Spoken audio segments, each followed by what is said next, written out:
perspective of the society about rape and sexuality, and all of us being sexual beings has changed a lot. So for instance, I was just going through a research that they have done where young men are asked, would you take the chance of marrying a woman who has been raped?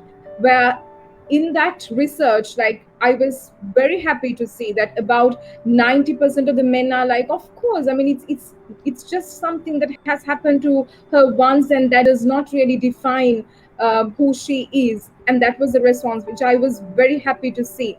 And definitely the perspective has changed over the topic. And what ideas do you have about it, Madeline? Well, that is really good to hear that. But there's still, in the UK, porn is so accessible. Boys as young as 8 years old who have a smartphone can access porn, and they think it's very normal that you don't kiss a woman when you're having sex because they learn about it in porn. They think it's normal that a woman cries when she's having sex because that's how they learn. All from their phone in their hand. They have this computer there. So yeah, we have a lot of education still to do. A lot of education. Madeline, on that direction, I think is progress, and definitely there is a lot more to do. Uh, but are you? Can we all be happy of where the world is moving towards, and is the progress happening at a pace that you would welcome it?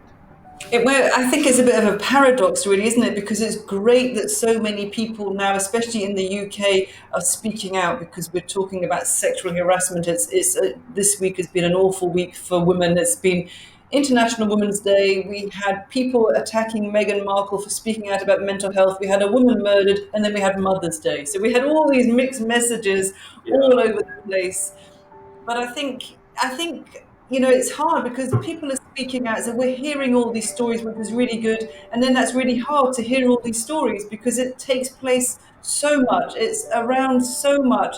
But yeah, I think the more of us that speak out, we are stronger together, and we are like an army that's being created, an army of force, and our voices will be heard, and change will come. Absolutely, I think women now will refuse to accept what my mother's generation accepted as a normal way that men treated you. My girls will never ever know what it's like for your boss to expect you to sit on their lap and they can grope you if you're working in an office. My mum said that was normal. She's now in her 80s, so they will never know that. So we've come a long way, but yet we still have a long way to go.